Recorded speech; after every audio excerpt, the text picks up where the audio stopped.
I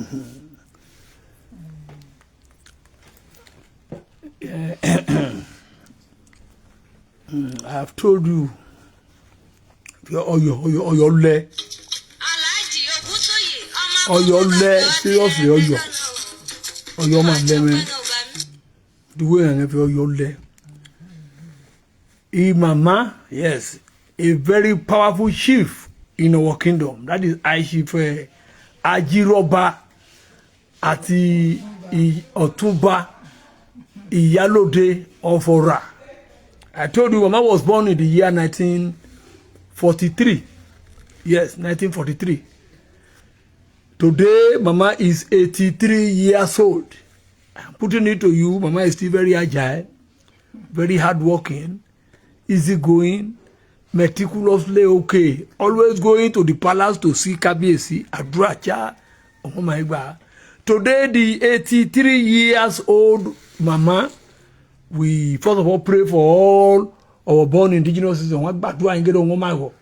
Yẹ̀ngún ọ̀wọ̀, yẹ̀ngún bo àti yẹ̀ngún lóyìnbó. Wọ́n bá máa dúrà mú àgbà, wọ́n mú chàdúrà 83 years old. That is an Octogenarian. Mama, ẹ bá kọ́kọ́ chàdúrà wọn lọ́wọ́, you know. Òkun àràbàrìbì.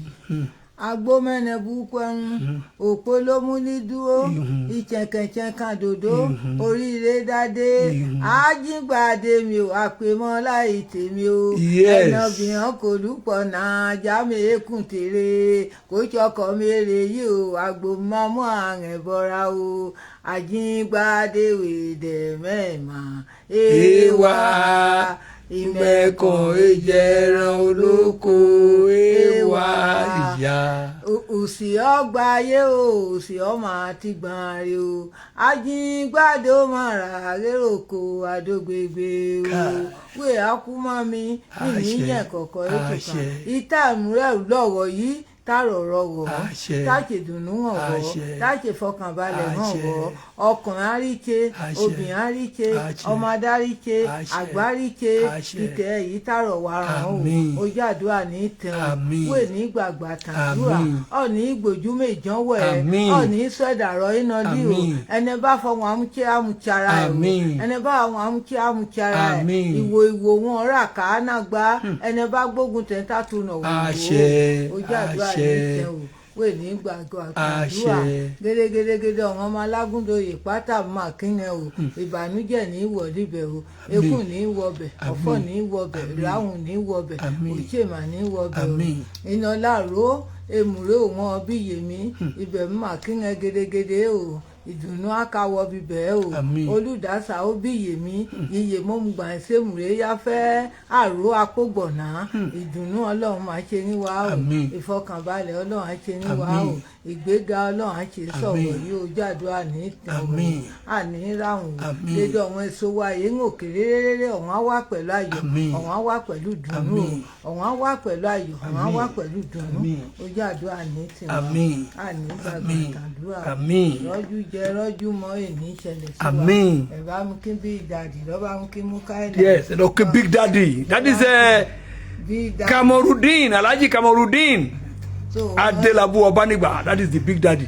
Big Daddy, ẹ bá mú kí Mukaila. Mukaila Obanigba, that compounded egalitarianism. Òun èèyàn lọ́wọ́ arọ gèdè yìí kí wọ́n jà wọ́n. Ojú àdúrà ní tìǹ o. Àmín. Ẹ bá mi kí láríwájú Arúnà. Lẹ́bàá mú kí wọn o. Àtàyà, yes, that is Alhaja Jilo Kadijat. Lẹ́bàá mú kí wọn o. For Mama Tiwa Ajá Elúbé. Àdúrà ń àgbà o. Ojú àdúrà ní tìǹ o. Àmín. Ìbándélé Sàlájà. Lọ́ba mi kí n wọ́n kọ́kọ́ kí mo wọ yìí kùtùkùtù o ayé àdá o ojú àdúrà ní tẹ̀ o ìyálẹ̀ ní jẹ́ pé bá kù sínú ayé ẹ Ọlọ́run bá ṣe o kì mo wọ̀ náà lè yí 1995 mọ́tò méjì ó kó lì yìí ìgbà èyí tá san o ojú àdúrà ní tẹ̀ o wé ní gbàgbà àdúrà ìlera ayọ̀ Ọlọ́run á ṣe é ní àmín.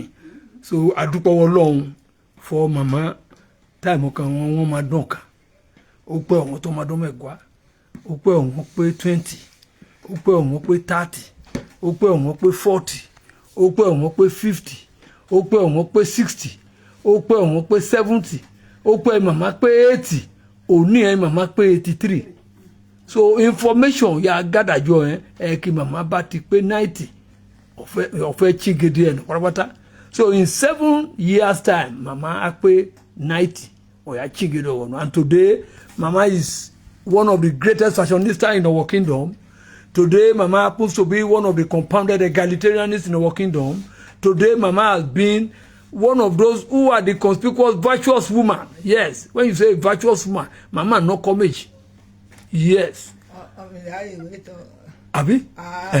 Mama is from the Lagudoye dynasty family. Ọbanigba ó fẹ́ mi ọdún kan àbọ̀ ó kí mi parí mi. Ọdún kan àbọ̀. Ọdún kan àbọ̀. Yo mu kinye. Ó dẹ̀ mú mi mọ ọkùnrin. Òun mú mi mọ ọkùnrin. The first of his kind. So ọmọ Alágúndòyè, ọmọ àlétò Olígèmà tó chè, ọmọ amòchè fọ́ ìmá, ọmọ àmà bẹ́ẹ̀ gúnyá dìgbègbè màmá, ọmọ àmà múràwé dẹ̀mọ́ yúgbẹ́bọ, ìdòrùn máa pọ̀ dìtòtò máa pọ̀, ọmọ àjọjú ń gbàgbàdìyẹ tọrẹ Olígèmà tó chè mẹ́jẹ́ bẹ́ẹ̀ o àlétò Olígèmà tó chè. Àlétè Olígèmà àtòtí òun jẹ́ bẹ́ẹ̀ so ẹ̀yìn wọ́n bọ̀kọ̀ sẹ́yìn yóò jọ náà jú ẹ̀yìn yìí bàbá bá nígbà òun mú ẹ mọkùnrin. òun mú mọkùnrin o òun mú ọdún kan àbọ̀ kí n pa yìí mú wálé yẹn àkàlẹ́. màdúgbà wálé mi fàáyé ọkùnrin títí ń bọ̀ àkàtì fàáyé. fífàáyé ọ̀pọ̀ àdìkàṣe bíi òun láre yẹn. ìjà kan náà ṣe ò fọ iye ọmọ ayọ́ bá nígbà iye àfọ̀yìnbó tí mo ṣe bóyìnbó mo ti dà dúdú ìyá ìyẹn ṣe bóyìnbó gbẹ àrùn níbẹ̀ ẹ ti jáde gbẹ nínú ẹ onígbò bẹ̀ gidi ẹ Lágúndòyè ẹ ti rìn nìkan. kí ló wà lẹ́kọ̀ọ́ tí ò sí lọ́jà ọba. yéé kí ló wà lẹ́kọ̀ọ́ tí ò sí lọ́jà ọba. oríwo la Bégúndé ní ti Joseph. yéé that's very good. I'm very happy for Mama today. Mercy Falana, thank you for joining us here. Mama is 83 years old today. We now deliberately deem it fit that Mama has trained virtually 99.9% of all our children. Majority of them are in the US. Majority of them are in the UK. Majority of them are compounded business mercantilists in our kingdom here. And I told you, Mama exhibited a bilateral combination of good character. We are doing all these things purposely because of the happiness that conspicuously took over all the affairs of our kingdom here. For Atiji Mama ti jẹ́ Ajiroba, Ọ̀túnba, so of our kingdom. Ori ajẹ́ Ìyálóde of Ọ̀rà. So you will discover that you will say ọ̀kan ọmọ ẹ̀rí ọmọ òjọba wọn ọ̀ka pé Mukaila Ọbanigba a compounded egalitarianist ẹ̀ máa fi òjọba ẹ̀ so iye èyí pé that is Mukaila òní ó pé 83 years old iye Bralabu Ọbanigba ó pé 83 years old iye Larry that compounded egalitarianist the senior data scientist in faraway Seattle iye ó pé 83 òní o.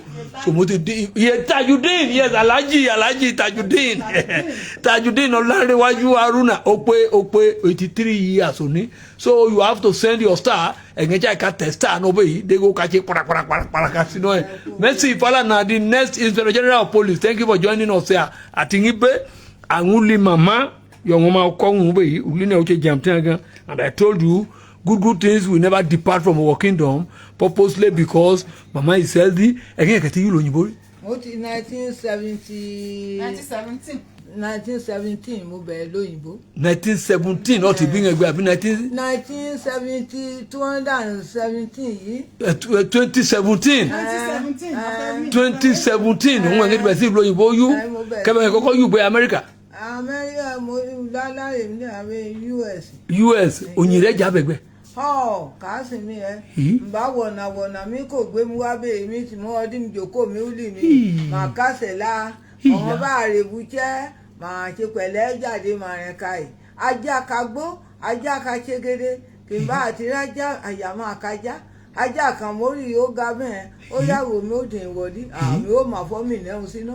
Bẹ́ẹ̀ni tó mọ̀ pé ẹ̀yìn ní ọdún náà. Kìmí náà aeroplane kìmí wa Nàìjíríà ọ̀wọ́n ọmọ òyìnbó ọ̀pẹ́ róní mi ọ̀pẹ́ ọ̀gbìn kẹ́mí gbé ọmọ àwọn máa yìnbó ayé gbé mi máa ń rí.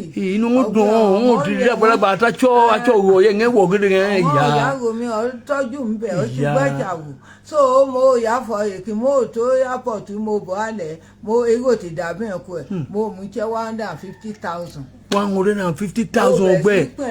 Yẹn ní airport. Mo di pẹ́ ń wọn. Yé.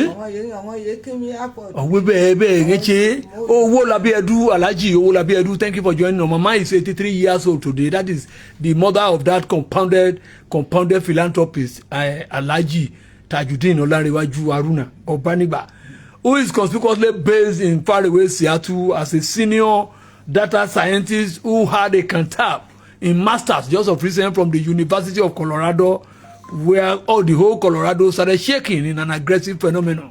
So you will see how the good things have started materializing in our, because Mama is still very agile. Mama kuje ẹ̀ngẹ́ ti sọ bẹ́ẹ̀ ẹ̀ngẹ́ ti yà sọ. Mo tó ń jẹ 35 years. 35 years ẹ̀ngẹ́ mo tó ń jẹ. Mo yú Newshire Grammar School. Newshire Grammar School bẹ́ẹ̀ yìí. Mo gbà sí. School bá sí. Mo yú Newshire Grammar School. Mo gbà sí poli. Ministry of Work sí iye ọ̀wọ́n ìyẹn tó ń jẹ́ bẹ̀. Iye ọ̀nà ìbọn wọn àmọ̀tẹ́kùn wọn lọ́wọ́lọ́wọ́ yìí. Kì mọ́ òkó bíbẹ̀. Olúwatóyìn Ìjọlá Oṣó thank you for joining us. Mo yà wá sí poli 1979 yìí mo jọ ní poli. 1979 yẹn tó ń jẹ́ náà poli gbẹ. Ìjòkó mi ná poli bẹ̀. 79 ó ṣẹ̀ṣẹ̀ dá poli sẹ́lẹ̀ gbẹ. Ìwà technique abẹ̀ yà wá rà. Àìbẹ̀ tó ń jẹ́ mo yẹ dín pension. Mo pension. Mo yà jòkó lì mi. Kẹ̀hìn òyà jòkó lé ẹ̀rìn àjòkó sún lé. Nínà lílágúndòyè ìyọ̀rà olíbàámu ìjòkó ibẹ̀. Ọ̀gá ayọ̀ kan wà ó fọwọ́ kí mi nẹ̀nẹ̀ ṣe bẹ́ẹ̀ yóò yá ṣe bẹ́ẹ̀ yìí ní mi. Oṣù mẹ́ta ó mú parí bẹ́ẹ̀ yìí. Oṣù mẹ́ta kọ́ bẹ́ẹ̀ ìfẹ́ rẹ̀ àjòkó rẹ̀ láyé lánàá. Ẹ̀ngẹ́ wèsàn ẹ̀ngẹ́ yìí ọkọ̀ yẹn fi onùkà yẹn fẹ́. Ó ti òun nùkàn nígbà tí màá fọwọ́ abámúwọ́fọ̀ màyágùn jẹ́ kárìn àtó ẹran lọ́ọ̀yà ni o adájọ́ ni ẹ̀dọ̀ mi ọ̀hún ti jẹun màá sọ ilá màá ṣe ewé ewúro àti láyọ̀ màá ṣe papọ̀ wọn láìkí ẹ̀. kẹ́hìn bá ti tí oúnjẹ adébí gédé. Kọ̀ngọ́ bẹ́ẹ̀ bá ń wẹ̀ ń ya tí oúnjẹ ohun àtìkọ́. Mi tó ń jẹ́. Bẹ́ẹ̀ ni ó ké. Àwọn bá wà ọ̀fẹ́ bá fọ jẹun mẹ́rìnsà tó ti tẹ̀ mí ṣe sọ bẹ̀ yìí o. Ó dé jẹun o. Àwọn adúrò wọn bá mi jẹun. Àwọn àdìsàdúrà mi. Hey, yes, a lot of people have begun to be joining there. Yes, really, young Willie. Come and see our happiness has taken over everywhere here. Purposely because of Mama. I chief Ajiroba of our kingdom here.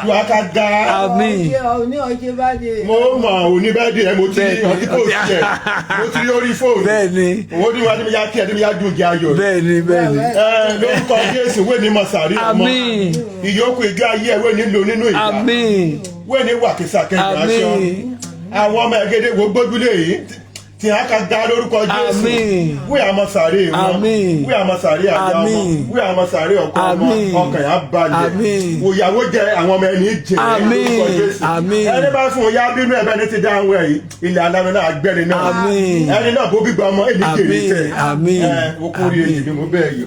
That is the 83-year-old, the 83-year-old woman who is 83 years old today. 83 today. Oh, yeah, that's a party now. So we are going to do it when Mama is 90 in 7 years' time. 85. So come and see Mama. Keje.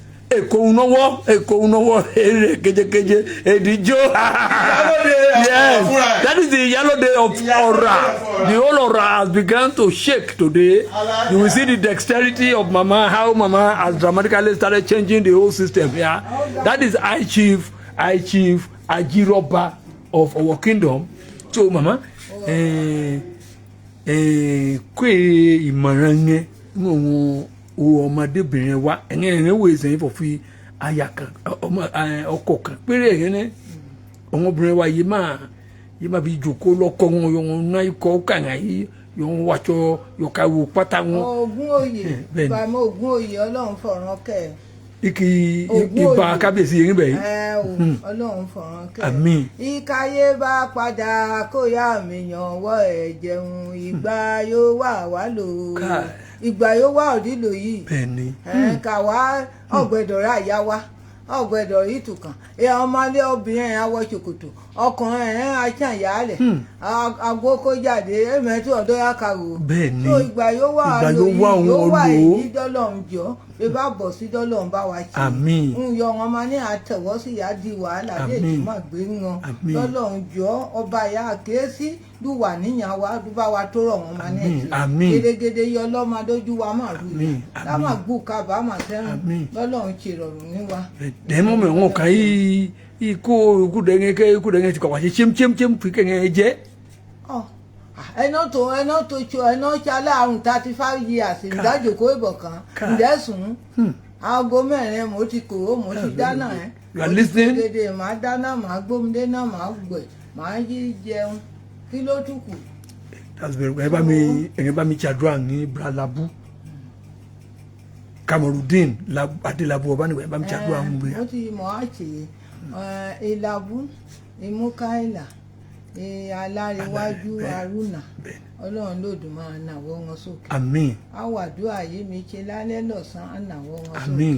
ọrùdùn òkun ọrùdùn ọ̀sà ọ̀gbẹ̀dọ̀ rúdìn wọn. àmín. nítorí mi nójó mi nàjẹ́ ìfọ́dí ti tèmi nìkan san ń yé bá ti san màá fà á ká mára bẹ́ẹ̀ ni àníyàn mo ṣe lọ́lọ́run ṣe rọrùn wọn. àmín. lùtì dùnú wọn lùtì fọkànbalẹ̀ wọn lùtì gbéga wọn lùtì àlàáfíà wọn lùtì ẹ̀mí gúngùn wọn lọ́mọ àmọ́ ogun dá wọn wò lọ́mọ mẹ́ta dá wọn wò lọ́mọ àmọ́ fà dá wọn wò mí ìrámá lọ́mọ náà lè túmọ̀ ara tèmi. àmín dẹ́nu wọn máa wá yóò fi wọn wá jẹun ìlàsọ̀wọ̀ yìí ẹ̀wọ̀n fẹ́ yà kọ́ ìbọn tó fẹ́ ká ṣe àjọfì ẹ̀wọ̀n fẹ́ wá àwọn ìlú òyìnbó ká pé wọn the beacons àwọn àyà yìí ń lóyìn àwọn ọmọ ìlú òyìnbó yóò fẹ́ ọkùnrin ọ̀rọ̀ òróbìnrin gẹ́gẹ́ wọn lọ ká pé wọn ọwọ́ beacons ẹ̀wọ̀n fẹ́ yà kọ́ kínní ìbọn ìwúlẹ̀ṣẹ́ sọ̀rọ̀ ẹ̀ bá ń ṣàdúrà yín gẹ́gẹ́ wọn ọwọ́ beacons. gẹ́gẹ́ wọn ní ẹ̀yọ́ wọn wá ṣe wọn ayọ̀ yìí ìkorò ní bọ́sẹ̀ ní àmín. ọ̀wọ́n ní gbàgbà tàdúrà àmín. ogun líba Ọlọ́run abáwọn ṣe àmín. ogun líyẹ Ọlọ́run abáwọn ṣe àmín. ogun iná màìmọ̀ àwọn yẹwé tí wọ́n ká Ọlọ́run abáwọn ṣe àmín. fún náà wò bẹ́ẹ̀ náà wọ́n ti wá gbọ̀wọ̀ sókè yìí tọ́lọ́run àṣèrọ̀rùn wọn àmín. táṣèdùnú àmín. wọn àtọmọbàmí alágbègí alátẹ̀hùn Ọlọ́run àṣèrọ̀rùn àmín. wọn ọ̀wọ́n àṣè torí kí bàbá rẹ̀ yẹn ń ròyè bí tó ọmọ afẹ́mi ọ̀fọ̀ ayagbódì ọkọ̀ mi jọba nígbà ayagbódì èrè ọkọ̀ mo yà bẹ̀ sísan ayagbódì èrè kúwọ́dún rúgbódì ní ẹgbẹ̀rún ọ̀fọ̀ ṣe so bàbá rẹ̀ èsì bẹ́ẹ̀ ti ṣe é ṣe ọmọ ọlọ́mọ ìdùnnú Ọlọ́run àti wọn òun ọba ìyédì ń ròyè yáàdì ṣe lágbá Ọlọ́run ọ̀wọ́n yìí wá àti wọn ayọ̀ sùlùbẹ̀ yìí ìkorò ní bá wọn ọ̀wọ́n ní màtìmáàlì jayé ọ̀wọ́n ní mọ̀gbàǹgàtúlí kọ́ tí a ṣe yé ní ṣẹlẹ̀ sínú ìdùnnú Ọlọ́run àti wọn o. a dúpẹ́ lọ́wọ́ Ọlọ́run. We thank God for our lives. Mama has virtually tried. We thank the official sponsor of the Oceanic News. That is that heavily loaded nomenclature, Alhaji Olanrewaju Aruna Obaniba. And we appreciate the dexterity of all our followers because everything has dramatically started changing in our kingdom. Purposely because of Dr. Ajibade Barigeshin Ogun editor. Imama Idoloma Deron Daru. So we have to appreciate every one of you who vehemently decided to come and celebrate. To come and celebrate, they say we should see they say we should peruse, peruse, Imama peruse, that is the heavily loaded Kabiyesi Ogwaluwaye Odigo, Okun Arabaribi, the caricature of our Mebu Kabiyesi, the referred monarch in our kingdom, and the current Ondo State chairman of Council of Obas. Yes. Mama is very happy. Yes. Yes. Yes. Amen. Amen. Yes. Yes. We thank God. We thank God. We thank God. Adúpẹ́ alone because happiness consequently take over everywhere in our kingdom, purposely because of Mama's 83rd birthday today. mama pé 90 mama pé 100 mama pé 120 a pé 130 a pé 150 yes akaje akamo akagbadun. God bless all our followers. Oluwatoyin Jola show that hegemonial phenomenon. I thank you. And join me live on the 24th. There is going to be a wedding ceremony in far away London. Everything is going to be showcased from the Omolayo dynasty. Uloro. Akojabe ki wedding. Adúpẹ́ lọ́wọ́ Ọlọ́run. Thank God.